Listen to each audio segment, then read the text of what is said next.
여러분 안녕하십니까? 7월 4일 사사건건입니다. 김민하 평론가와 주요 뉴스부터 정리해드리겠습니다. 자, 안녕하세요. 안녕하세요. 네, 첫 번째 주제 뭔가요? 원구성 협상 극적 타결. 네, 자 후반기 국회의장 김진표 의원 선출됐어요. 그렇습니다. 방금 이제 원구성 협상이 극적 타결된 것은 아니고요. 뭐 타결되는 방향으로 이제 움직이고 있다라고 이제 말씀드릴 수 있겠는데요. 말씀하신 대로 국회 정상화에 여야가 사실상 합의했고 그 결과로서 김진표 의원이 국회의장으로 선출이 된 그런 상황입니다. 보시다시피 이제 경제 관료 출신으로 5선에 국회의원을 지냈고요. 오늘 본회의에서 투표수 275표 중에 250표를 얻어서 당선이 됐습니다. 그리고 이제 국회법상 국회의장은 당적이 없어야 되기 때문에 탈당을 해서 지금 무소속이 된 그런 상태고요. 21대 국회가 끝나는 2024년 5월까지 국회의장직을 수행을 하게 됩니다.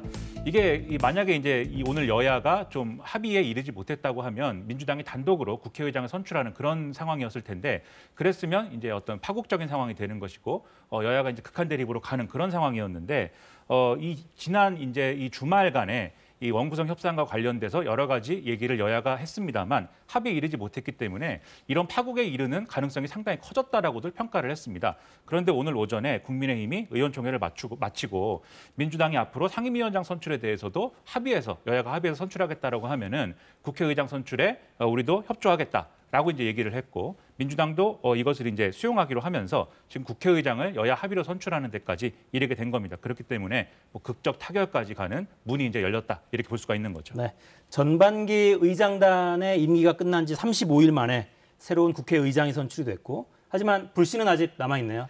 그렇습니다. 원래 이제 원구성 협상의 쟁점이었던 법사위원장 어떻게 해야 되느냐 이 문제는 아직도 이제 갈등 요소로 남아 있는 건데요. 네. 당연히 이제 국민의힘에서는 법사위원장을 국민의힘에 맡는 것을 전제로 국회의장은 더불어민주당 출신의 김진표 의원을 선출한 것이다. 이렇게 이제 판단을 하고 있는 상황이고요. 이 법사위원장을 국민의힘이 맡는 것을 전제로 해서 민주당이 그동안 주장해 온 것은 사개특위에 이제 국민의힘이 구성할 수 있는 이 사개특위원 명단을 제출해라라는 거였는데 지금 이제 권성동 원내대표는 주말간에 이제 협상에서 국민의힘 안을 다시 한번 설명을 했습니다. 그래서 지금 이제 헌법재판소에 제기해 놓은 권한쟁의 청구 심판 청구에 대해서 이 가처분 신청 결과가 나올 때까지 일단은 사개특위 구성을 미루거나 아니면 굳이 지금 결정을 해야 된다라고 하면은 사개특위를 국민의힘, 더불어민주당이 5대5로 구성을 하고 위원장을 국민의힘이 맞는 조건이라면 사개특위 구성에 협조하겠다. 이렇게 지금 얘기를 하고 있는 상황이기 때문에 이 부분에서 여야가 합의를 할 수 있느냐가 앞으로 극적 타결을 위해서 남은 과정이 될 것이다. 이렇게 보입니다. 네, 상임위원회를 다 구성하고 위원장을 뽑고 사개특위를 구성하고 넘어야 될 산이 적지 않습니다. 자, 다음 주제 뭡니까? 박순애, 김승겸 임명 강행입니다. 네, 자 오늘 오전에 박순애 교육부총리, 김승겸 합참의장 지명했어요. 그렇습니다. 박순애 이제 부총리 겸 교육부 장관 그리고 김승겸 합창의장의 경우에 그동안 이제 여러 가지 논란이 많았습니다만 결국 인사청문회 없이 이제 이 임명을 강행하게 된 그런 상황이 이제 된 것이죠. 네, 아침 출근길에 대통령이 신속히 결론 내겠다 이렇게 했는데 바로 임명을 했군요. 그렇습니다. 일단 이제 대통령실은 원래 윤석열 대통령의 입장은 여야가 이제 원구성을 어떻게 구성하는지 협상 경과를 보고 원구성이 좀 신속하게 가능하다고 하면 인사청문회라든지 이런 걸 거쳐서 제대로 된 절차를 거쳐서 임명하는 게 맞다. 그렇기 때문에 기다려보겠다라는 이제 취지였는데 주말간에 이제 협상이 제대로 진행되지 않다 보니까 오늘 이제 임명 강행을 하게 된 그런 상황인데요. 대통령실은 마냥 기다릴 수는 없는 상황이었다. 특히 합참의장의 경우에는 뭐 북한의 어떤 7차 핵실험이라든가 이런 것들이 우려되는 상황들이 있는데 계속 이제 공백 상태로 둘 수는 없는 것이기 때문에 임명이 불가피했다라고 얘기를 하고 있습니다. 다만 이제 이 부분에 대해서 야당은 인사청문회를 거치지 않고 특히 이제 박순애 부총리 겸 교육부 장관의 경우에는 과거의 음주운전 이런 논란이라든지 최근 보도로 알려진 뭐 갑질 논란 이런 것들이 있는데 임명 강행이 된 것은 이것은 맞지 않는다라면서 비판의 목소리를 높이고 있는 상황입니다. 네, 자 임명한 제가 직전에 김승희 복지부 장관 후보자는 자진 사퇴 형식을 취했죠? 그렇습니다. 김승희 보건복지부 장관 후보자의 경우에는 그동안 이제 정치자금법 위반 혐의 이런 것들이 있었기 때문에 선관위가 지금 검찰의 수사를 의뢰한 그런 상황입니다. 네. 그러다 보니까 자진 사퇴 가능성들이 여러모로 이제 언론에 대해서 제기가 되었고요. 오늘 보시는 대로 이런 입장을 표명하면서 자진 사퇴 의사를 밝혔는데 이 직전에 이제 권성동 국민의힘 원내대표도 이 김승희 후보자의 자진 사퇴 필요성을 거론을 했기 때문에 예정된 결말이었다라고 볼 수가 있겠습니다. 네, 자 국회 상황 그리고 장관 후보자들 임명 문제 관련한 여야 입장은 잠시 후에 여의도 코너에서 자세히 짚어보겠습니다. 자, 다음 주제 뭔가요? 강제동원 배상 민관협의회 출범입니다. 네. 자, 오늘 오전에 첫 출범 회의가 있었죠? 그렇습니다. 이 일제 강제동원 이 배상 해법 문제를 논의하는 이제 협의회인 건데 이 강제동원 피해자 단체 그리고 국제법 전문가 그다음에 일본 전문가 그리고 재계 단체 등 15명 정도로 이제 출범을 시킨다 이런 이제 계획이었는데 이걸 통해서 지금 일본 기업의 어떤 국내 자산의 현금화 이런 것들이 임박한 상황에서 이 틀에서 이제 좀 해법을 찾아보겠다라는 취지인 것이죠. 이게 상당히 시급한 과제일 수밖에 없는 게 이 강제동원 배상 문제와 관련돼서 대법원의 최종 판결이 이제 올해 지금 이제 가을 정도에 나올 것으로 예상이 되고 그리고 그와 관련돼서 강제 집행 절차나 이런 것들이 진행이 될 걸로 보이는데 이러한 절차가 본격적으로 진행이 되면 일본 정부는 굉장히 크게 반발을 할 것이고 앞으로 한일 관계 개선에 대해서는 좀 이제 실마리를 찾을 수 없는 상황이 될 것이기 때문에 이 민간 협의회가 지금 이제 논의해야 될 과제가 상당히 크다, 막중하다 이렇게 볼 수가 있겠습니다. 네. 배상 판결 자체는 이미 대법원에서 확정이 됐고 국내에 있는 일본 기업의 자산을 현금화해서 실제로 돈을 주는 이 과정이 이제 시작이 임박해 있는 그런 상황이에요. 자, 일단 협의회는 첫 발을 뗐는데 피해자 단체들은 반발하고 있다면서요?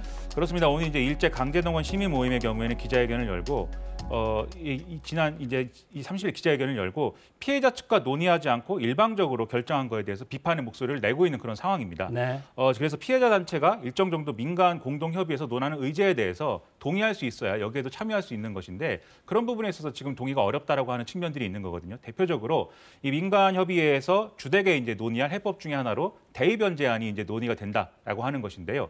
대의 변제라는 것은 일단 피해자들에게 한국 정부가 그에 걸맞는 보상이나 이런 것들을 하고 일본에 나중에 뭐 구상권을 청구하든지 이런 방식으로 한국 정부가 일본 정부 또는 일본 기업으로부터 이와 관련된 이제 어떤 책임 문제를 해결하는 것, 이 순서대로 가는 것인데 이게 결과적으로 이제 일본 기업의 어떤 법적 책임이나 이런 것들을 물을 수 있는 아니냐에 대해서 피해자 단체는 이제 여러 가지 의문을 제기하고 있는 거고요. 이외에도 지금까지 이 문제를 해결하기 위해서 제기돼 왔던 소위 말하는 1+1, 1+1 알파 뭐 이런 안들 있지 않습니까?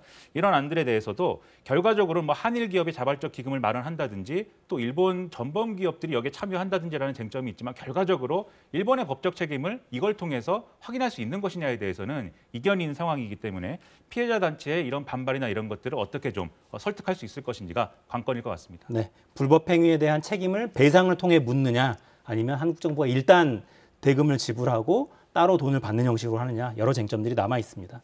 자, 마지막 주제 뭡니까? 찜통더위의 전력 수급 비상입니다. 네, 더운데 일단 태풍은 일본 쪽으로 가는 모양이죠? 그렇습니다. 북상 중인 태풍 에어리의 경우에 좀 한국으로 올 것이다라고 해서 좀 우려가 됐는데 일본 규슈 쪽으로 방향을 틀었기 때문에 우리나라가 태풍의 직접적인 영향권에 들지는 않는다라는 게 기상청의 일단 판단입니다. 다만 태풍과 함께 지금 더운 공기가 올라와서 계속 무더위가 이어진다. 이게 좀 우려되는 부분인데 네. 실제 오늘 한낮 서울 기온은 35도까지 오를 것이다라는 예보가 있었고요. 실제로 더웠습니다. 그리고 이제 대구 35도, 대전 34도까지 치솟는다 이런 예보가 있었기 때문에 상당히 좀 고통스러운 대목인데 여기다 이제 소나기가 국지적으로 강하게 쏟아진다든지 이런 기상 변화나 이런 것들 예정이 돼 있고 이런 상황은 목요일에 전국적으로 비가 와야 해소가 될 것으로 보이기 때문에 여러모로 대비가 필요한 그런 상황인데요. 그렇기 때문에 온연질환 발생을 막기 위해서 수분 섭취와 염분 섭취를 충분히 해야 되겠고요. 야외 활동을 자제해야 되겠고 야외 작업장의 경우에는 충분한 휴식을 보장한다든지 하는 이런 대처가 필요해 보입니다. 네, 자 수요일까지는 계속 더울 예정이고 자 전력도 걱정입니다. 그렇습니다. 기상청은 7월과 8월 기온이 평년보다 높을 것이다라고 지금 보고 있는데요. 그만큼 전력 수요도 그럼 더 커지겠죠. 그런데 지금 전기 공급 능력은 지난해와는 큰 차이가 지금 없는 그런 상황입니다. 지금 방금 보신 게 수요와 관련된 부분이고 지금 보시는 게 전력 예비율에 관한 부분인데 수요는 늘어날 것인데 공급은 그대로니까 전력 예비율은 당연히 이제 줄어들 수밖에 없겠죠. 그런 네. 상황에서 여기에 대한 대비나 이런 것들이 필요한 상황이기 때문에 정부는 오늘부터 여름철 전력 수급 대책 기간으로 정한 상황이고 전력 수급 종합 상황실을 구성해서 대응을 한다라고 합니다. 네, 자 무더위 계속됩니다. 건강 관리 주의하시고요. 마무리하죠. 김민아 평론가였습니다. 고맙습니다. 고맙습니다.